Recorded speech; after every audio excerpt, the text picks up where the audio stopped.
자, 오늘은 2차 우리 선교 여행에 대해서 좀 말씀을 나누려고 하겠습니다. 자, 우리 지난 시간에 우리 1차 선교 여행을 이제 사도 바울이 마치고 이제 와서 그다음에 이제 우리 갈라디아서를 이제 썼다라고 이렇게 말씀을 드렸죠. 뭐 갈라디아서가 언제 썼냐에 대해서는 여러 가지 이제 다양한 학설이 있다라고 여러분들에게 말씀을 드렸습니다. 1차 전도 여행이 여행을 마치고 썼다라는 그런 학설, 또 2차 전등 때 썼다, 또는 3차 전도 여행 때 썼다라는 여러 가지 이제 학설이 있는데, 일단 뭐 정확한 학설 때문에 제가 1차 전도 여행으로 집어넣는 것이 아니라 1차 전도 여행 때 썼다라고 주장하는 분들도 많이 있지만, 특별히 이제 그때 또 쓴 게 없기 때문에 편의상 1차 전도 여행 때 우리가 갈라디아서를 이제 여러분들과 은혜를 나누었습니다. 자, 오늘 또 우리 2차 전도 여행 때 썼던 우리 서신을 좀 중심으로 해서 좀 알아보는 그런 시간을 갖도록 하겠습니다. 자, 여러분 2차 전도 여행이 이제 사도행전에서 나오지 않습니까? 오늘 저와 여러분들이 읽었던 바로 사도행전 15장 이 36절에서부터 이제 2차 전도 여행에 관한 이제 이야기가 이제 시작이 되어지고, 자, 이것이 18장 22절에까지 이제 모든 기록이 나오게 되어집니다. 자, 저와 여러분들이 읽었던 것 같이 2차 전도 여행은 그렇게 순탄한 출발은 아니었죠. 그렇죠? 보니까 이 마가와 동행의 문제로 이제 바나바와 이제 다투게 되어지고, 뭐 이걸로 인해서 이제 헤어지는 그런 이제 결과가 나오게 되어집니다. 바울은 뭐 당연히 바나바는 이제 마가랑 같이 떠나게 되어지고, 바울은 이제 실라와 함께 이제 떠나게 되어지는 겁니다. 물론 좀 아쉬움은 있죠. 뭐 같이 떠났으면 좋을 뻔했다라는 그런 아쉬움도 있지만은, 뭐 그럼에도 불구하고 뭐 1차 전도 여행을 잘 마쳤지만 2차 전도 여행까지 뭐 두 명의 리더가 함께 함께 꼭 떠나는 것, 이렇게 뭐 쉬운 일은 아니거든요. 그렇죠? 어떻게 보면은 각자의 또 사역지로 또 많은 또 사람들과 함께 떠나는 것도 좋은 일이다라고 생각이 되어집니다. 자, 여러분, 이스라엘 백성들이 가나안에 들어갈 때도요, 하나님은 이제 지도자를 이제 여호수아를 세우게 하시지 않습니까? 자, 이제 모세가 모든 리더십을 여호수아에게 넘겨줬지만 하나님은 모세가 함께하지 않게 하십니다. 물론 이제 뭐 반석에 물 내는 그런 사건으로 뭐 하나님께서 진노하신 뭐 그런 경우도 있지만, 뭐 여러 가지 이유가 있지 않겠습니까? 뭐 모세 시종이었던 여호수아가 어느 날 갑자기 그 많은 이스라엘 백성들을 끌고 가나안으로 들어가는 그 사건은 아마 이 여호수아도 대단히 두려운 그런 사건이 아니겠습니까? 모세와 함께 했거든요. 광야를 함께 이제 오면서, 또 거기서 거의 40년을 함께 하면서 이스라엘 백성들의 모든 그들의 행동과 또 그들의 뭐 모든 걸 보지 않았겠습니까? 이게 쉬운 일이 아니다라는 것을 여호수아가 알고, 또 이들을 데리고 가나안 땅에 들어가는 것 굉장히 두려워했지만은 하나님께서 또 여호수아에게 함께 하겠다라는 그런 말씀을 하지 않습니까? 자, 그래서 이제 여호수아가 이제 들어가지만 하나님께서 모세와 함께하지 않는 것은요, 여러분 어떻게 보면은 사람은 이게 또 여호수아가 모세를 의지하는 것 아니겠습니까? 뭐 그러다 보면은 하나님께서 뭐 여호수아를 지도자로 세웠지만 이게 보이지 않는 또 다른 지도자가 있게 되어지는 또 그런 병폐가 있을 것이고, 또 뭐 모세가 또 여호수아가 기껏 결정했는데 또 모세가 뭐 이러니 저러니 하게 되어지면 많은 혼선 뭐 이런 것들이 일어나지 않겠습니까? 하여튼 어떠한 이유에서는 몰리지만 하나님께서 하여튼 여호수아만 혼자 가나안 땅으로 들어가게 하셨다는 겁니다. 근데 뭐 여호수아 혼자 가는 것이 아니라 뭐 하나님이 함께 하셨으니까, 그렇죠?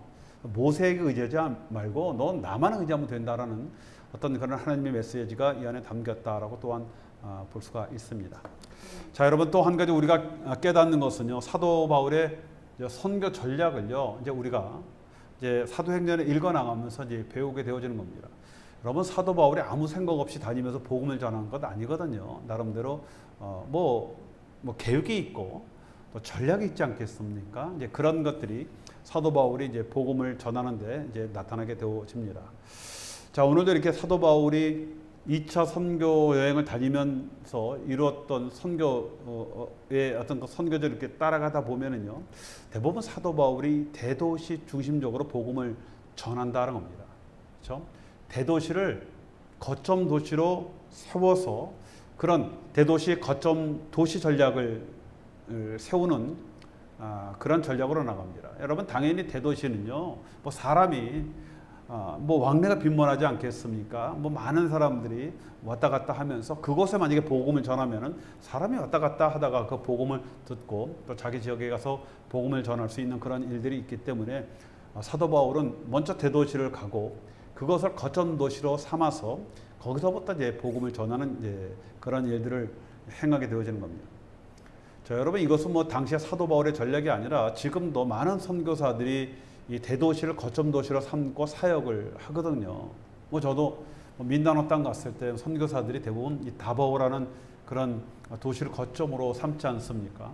거기에 있으면요 지방에 있는 사람들이 또 명절이나 이런 때 오면은 뭐 많이 내려오고 사람들이 많이 왔다 갔다 하다 보고 뭐 다양한 부족들이 그곳에 있기 때문에 굳이 뭐 희귀하게 사람들을 찾아가는 것보다 그 대도시의 거점 도시로 삼고 전략적으로 그곳에서 사역을 하는 것도 굉장히 선교적으로 효과적이다라는 겁니다. 그리고 그런 대도시에 여러분 그 마더처치라고 하지 않습니까? 그 마더처치를 하나 세우는 거예요. 그래서 그 교회가 잘 성장되어지면 그 교회가 또 다른 지방 같은데 또 그것에 교회를 세우지 않겠습니까? 우린 그런 이제 도터처치라고 하지 않습니까?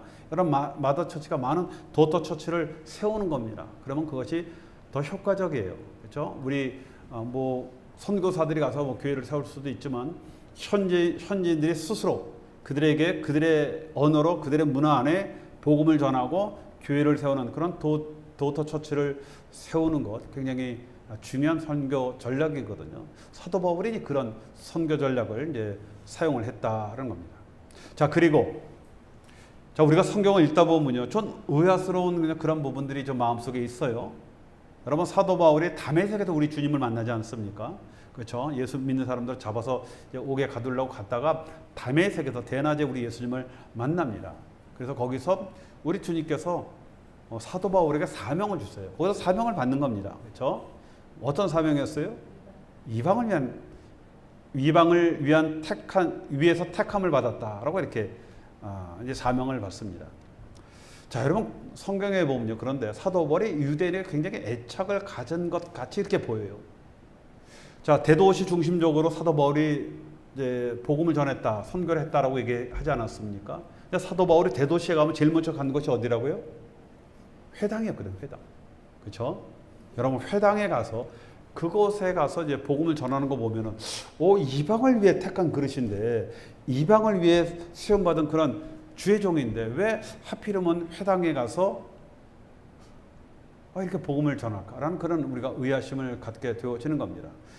그래서 여러분 사도 바울에 보면 선교 전략 중에 회당 중심의 선교 전략이 있습니다. 그렇죠?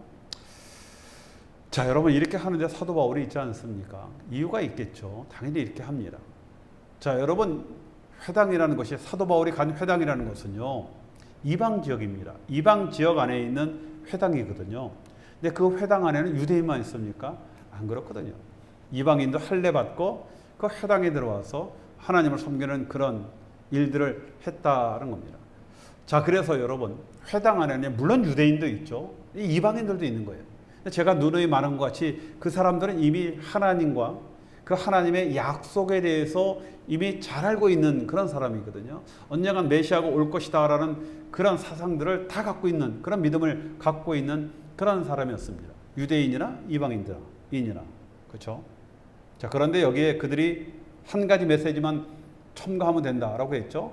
너희들이 그 기다리는 그 메시아가 바로 예수다라는 그것만 바꾸게 되어지면 정말 짧은 시간 안에 제대로 믿음을 가진 그런 하나님의 종들을 세울 수 있다는 겁니다. 자, 그래서 그들이 또 흩어져서 그곳에 가서 복음을 전하면 얼마나 효과적인 복음 전도가 되겠습니까? 사도 바울이 여러분 이런 전략을 행하는 거예요. 여러분 그렇지 않고 한 사람이 복음의 전도자로 이걸 양육시키려면 얼마나 힘들겠습니까? 아마 한 군데 사도 바울이 정말 자리를 틀고 둥지를 틀어서 그것에서 정말 열심히 가르쳐도 될까 말까한 그런 것 아니겠습니까? 당시에 여러 가지 어떤 이방적인 문화와 여러분 당시에 많은 어떤 그런 철학과 어떤 그런 이제 다양한 그런 어떤 상황 속에서 그들에게 복음을 정말 가르친다는 것 쉬운 일이 아니거든요. 사도 바울은 회당 중심적으로 이런 전략을 세운 것은 바로 여기에 목적이 있다는 겁니다. 그래야 이방 지역에 더 효과적으로 복음을 전할 수 있기 때문에 사도 바울이 바로 이 회당을 선교 거점 지역으로 거점이 되어줄 수 있는 그런 장소로 회당을 선택을 한 게 바로 여기에 있다는 겁니다. 자, 그래서 바울은 이방 지역의 대도시, 거기도 회당 중심적인 그 선교 전략을 세우게 되어지고 또 이것이 이방인들에게 정말 효과적으로 복음을 전할 수 있는 그런 계기가 되게 되어지는 겁니다. 자, 여러분 2차 전도 여행에서 중요한 대목은 뭐 몇 가지가 있겠죠. 물론 이제 바울이 원래는 이제 소아시아에서 복음을 전하기 원했거든요. 그래서 소아시아에서 가장 중요한 도시가 뭐라고 얘기했습니까? 에베소라고 얘기했죠. 에베소. 그렇죠? 에베소가 굉장히 중요한 도시였습니다. 그걸 중심으로 이제 복음을 전하려고 했던 것이 사울의 원래 바울의 전도 전략이었습니다. 당시 소아시아는 지금의 터키 지역이거든요. 거기 중심적으로. 그렇죠? 자, 그리고 그곳에서 2차 전도 여행 때 거기서 이제 디모데를 이제 만나게 되어지지 않습니까? 그렇죠? 그래서 이제 좋은 뭐 신라도 있고 뭐 디모데도 있고, 그러니까 효과적으로 이제 복음을 좀 뭔가 할 수 있겠다라는 그런 와중에 갑자기 성령님께서 무엇을 얘기합니까? 너 여기 말고 마게도냐로 건너가라. 지금의 유럽이죠. 건너가서 복음을 전하라는 성령의 강권적인 역사가 있었기 때문에 사도 바울이 자기의 생각과 뜻을 접고 이제 마게도냐 지역으로 넘어가게 되어진 겁니다. 자, 마게도냐 지역으로 들어갔을 때 첫 번째 성이 뭐였다고? 빌립보 성이었다라고 말씀을 드렸죠. 거기에 들어가서 유럽의 최초의 교회였던 빌립보 교회가 세워지는 역사가 있게 되어지는 겁니다. 그렇죠? 자, 유럽으로 건너간 바울은 빌립보에서 데살로니가로 가고 데살로니가에서 베레아로 가게 되어지고 베레아에서 아덴으로 가고 아덴에서 고린도로 들어가게 되어지죠. 그렇죠? 여러분 고린도에서 1년 6개월 동안 머뭅니다. 굉장히 오래 좀 머물게 되어지는 이제 그런 사역이 여기서 있게 되어지죠. 뭐 다른 데서는 그렇게 오래 못 있었는데, 자, 여러분 이제 고린도 지역에 가서 거기서 아굴라와 브리스길라를 거기서 만나는 겁니다. 그렇죠? 로마에서 원래 있다가 이 사람들이 쫓겨나서 고린도로 와서 거기서 이제 사도 바울을 만나서 그들과 함께, 그렇죠? 교회를 이제 개척을 하게 되어서 고린도 교회가 이제 개척되어지게 되어지는 겁니다. 자, 사도 바울이 여기서 고린도 지역에서 아굴라와 브리스길라와 함께 이제 사역을 하면서 고린도 교회가 개척되어지고 이 고린도에 있으면서 그때 데살로니가 전후서를 쓰게 되어진다는 겁니다. 그렇죠? 자, 여러분 머릿속에 툭 집어넣고는 2차 전도 여행 때 사도 바울이 고린도 지역에 와서 그때 데살로니가 전후서를 썼다는 겁니다. 자, 여러분 당시에 그동안에 바울과 함께 하였던 디모데와 실라가 있지 않습니까? 그렇죠? 그렇죠. 같이 이제 유럽으로 넘어오지 않습니까? 이제 그러다가 디모데와 실라는요, 그 전에 데살로니가 교회의 그 지역에 이제 남게 되어지는 겁니다. 데살로니가 지역을 거쳐올 때 거기에 이제 교회를 개척하고 이제 그곳에 바울과 디모데와 실라를 그곳에 남겨두게 되어지거든요. 그리고 이 바울만 홀로 이제 고린도까지 오게 되어지는 겁니다. 그렇죠? 자, 그때 이제 바울이 이제 고린도에 있을 때 그때 이제 디모데와 실라가 이제 내려오게 되어지고, 이제 그때 바울이 그 디모데와 실라를 통해서 데살로니가 교회의 소식을 듣게 되어지는 겁니다. 자, 여러분 당시에 사도 바울이 데살로니가 교회에 오래 있지를 못합니다. 거기 있는 사람들이 폭동을 일으키고 바울을 죽이려고 했기 때문에 몇 주만 있다가 급히 빠져 도망가다시피 나온 거거든요. 그러니까 뭐 교회가 걱정되지 않겠습니까? 그러니까 사도 바울이 거기에 그 디모데와 실라를 두고 혼자만 나와서 아덴을 거쳐서 고린도에 오게 되어지는 겁니다. 자, 여러분 그리고 바울은 아굴라와 브리스길라 부부와 함께 소아시아에 있는 에베소로 이제 오게 되어지고, 이제 그 에베소에 브리스길라와 아굴라를 그냥 남겨두고 또 이제 바울은 이제 안디옥으로 오면서 2차 전도 여행이 끝난다라고 아마 지난번에 아마 여러분들과 같이 또 우리가 2차 전도 여행을 또 짚어봤던 기억이 있습니다. 자, 여러분 사도 바울이 2차 선교 여행을 하면서 뭐 아까 말씀드린 것이 빌립보 교회를 개척을 하고 데살로니가 지역에서 데살로니아 교회를 이제 개척을 하고 그다음 고린도 지역으로 와서 고린도 교회를 이제 개척을 하게 되어지는 겁니다. 자, 아까 말씀드린 것이 사도 바울이 데살로니가에서 복음을 전하였죠. 그때 데살로니가에 있는 유대인들이요, 이 사람들을 돈으로 매수를 해갖고 폭력배를 동원해서 사도 바울을 일행을 죽이려고 하는 거예요. 그때 딱 3주밖에 머물리지 못하거든요. 3번 주일만 거기서 이제 말씀을 전하고 그 다음에 바로 이제 베레아로 오고 베레아에서 다시 도망가서 아덴으로 가고 아덴에서 다시 도망가서 고린도로 이동을 하게 되어지는 것 아마 여러분들이 기억이 나실 것입니다.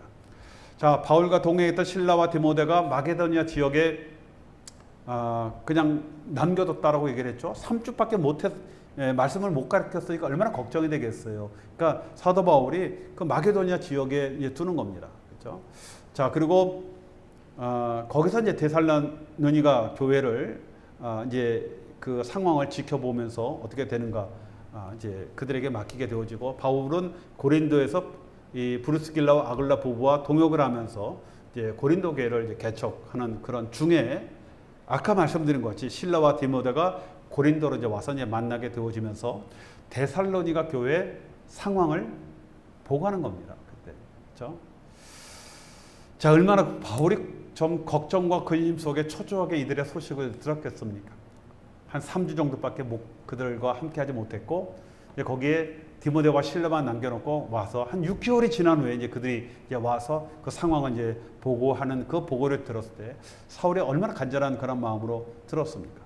자, 이제 이들로부터 이제 복음을 들을 때 이 사람의 말로 아니라 하나님의 말씀으로 들었던 데살로니가 교인들이 그래도 핍박 속에도 믿음을 잘 지켰다라는 이런 소식을 전하는 거예요. 그들은 사도 바울의 말을 그냥 사람으로 말로 듣지 않고 하나님의 말씀으로 들었다는 겁니다. 그래서 그들은 믿음을 짧은 기간이었지만 믿음을 갖고 그 믿음을 많은 핍박이 있었지만 그 믿음을 잘 지켰다라는 이런 소식을 듣게 되어지는 겁니다. 이 소식을 들었던 바울이 얼마나 기쁘겠어요. 그렇죠? 자, 그래서 이제 그 기쁜 소식을 듣고 또 그 기쁜 마음에 이제 이들에게 데살로니가 전서를 쓰게 되는 거예요. 그래서 여러분 데살로니가 전서는요, 그 핍박이 많았다고 하지 않습니까? 그 핍박 때문에 사도 바울이 3주 만에 도망왔다고 그랬잖아요.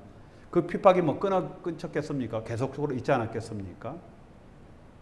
자, 그럼에도 불구하고 데살로니가 교인들은 이 유대인들의 무서운 핍박 속에서 믿음을 지키고 또 그 믿음을 잘 지킴으로 말미암아 주변에 있는 많은 사람들에게도 좋은 소문을 퍼지게 된 것에 대해서 사도 바울이 칭찬을 하는 겁니다. 고난과 핍박 가운데서도 그렇죠? 곧 오실 예수님의 재림을 또 기억을 하면서 지켰던 또 그들의 믿음을 격려하면서 이제 우리 주님께서 곧 오실 것이다라는 그런 이제 재림을 이야기하면서 이 그들을 위로하는 편지가 바로 데살로니가 전서의 편지다라는 겁니다. 그래서 여러분 데살로니가 전서의 핵심적인 단어는 칭찬과 위로다는 겁니다. 너희들 정말 믿음을 잘 지켰어. 이제 우리 주님 오실 날은 얼마 남지 않았으니까 우리 끝까지 우리의 믿음을 굳건히 지키자라는 그런 위로의 말씀이 뭐라고요? 데살로니가 전서의 말씀이다는 겁니다. 자, 여러분 데살로니가 전서를 보내고요. 시간이 한 1년 정도 지나는 거예요. 상황이 바뀌겠죠. 그렇죠? 뭐 1년 정도 지나가니까. 그래서 데살로니가 후서는요. 데살로니가 전서를 쓰고 한 1년 후에 이제 쓰게 되어지는 겁니다.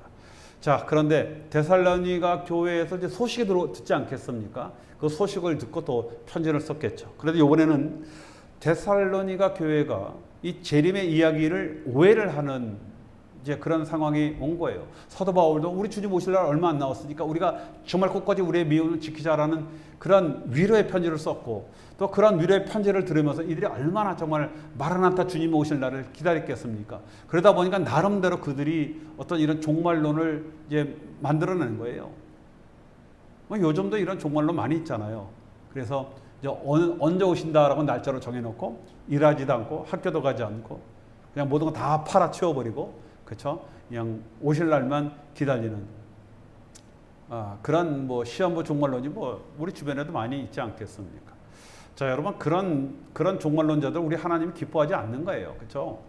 뭐 맷돌을 갈다가 밭에 일하다가 호련히 떠나가는 그런 우리 주님의 재림을 예수님이 말씀하지 않았습니까?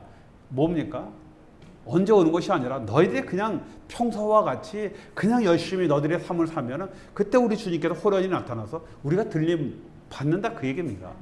다 팔아치우고 이제 뭐 언제 이제 오늘 오시겠네 이게 아니라 그렇죠? 그런 잘못된 종말론을 하지 말라고 우리 주님께서 먼저 말씀을 했지만 여러분 이 데살로니가 교회가 1년 만에 이런 잘못된 병폐와 같은 종말론이 퍼지기 시작을 한 겁니다. 자, 그래서 복음적인 종말론을 알려주기 위해서 쓴 서신서가 바로 데살로니가 후서라는 겁니다. 그렇죠?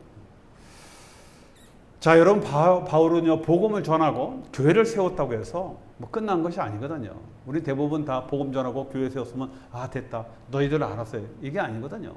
그들은 아직까지 그 뭐 인펀트 스테이지라고 그러거든요. 선교사들은요. 그렇죠? 아직까지 영학이에요. 이것이 이제 좀 뭐 소녀기가 되어지고 또 이것이 뭐 청년기가 되어지고 장년기가 되고 노년기가 되어지 않습니까? 인펀트 스테이지 때는 계속적으로 먹여줘야 되거든요. 그렇죠?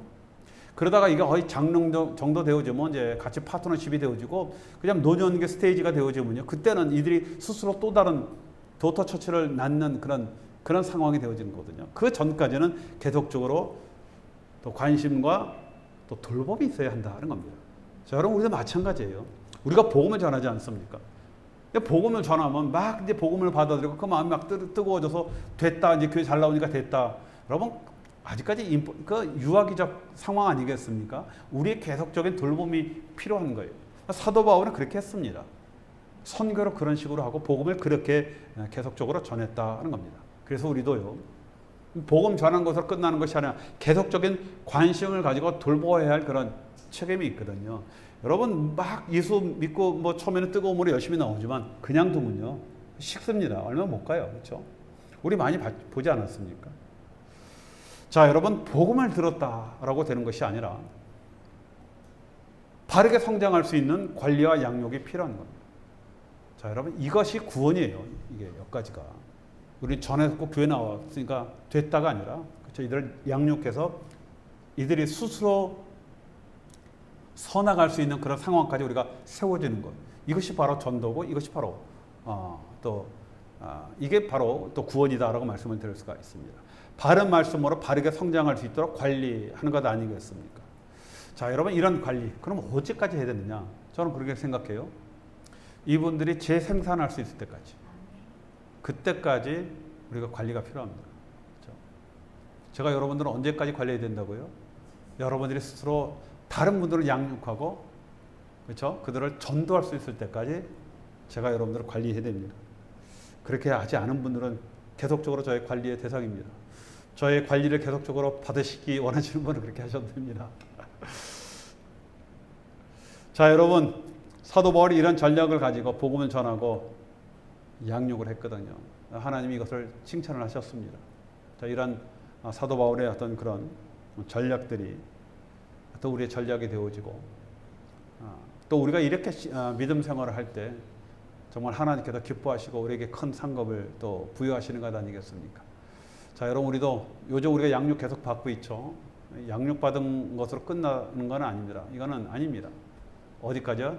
재생산까지 나갈 수 있는 것. 다른 분을 여러분들 양육하는 그 단계까지가 되었을 때 여러분 그래야 우리의 양육이 끝나는 겁니다. 여러분도 그러한 단계까지 나가서 또 하나님 앞에 더 칭찬받고 또 그 여러분들 마음속에 더 기쁨과 믿음의 확신이 되어지는 저와 여러분이 되시길 주님의 이름으로 축원드리겠습니다.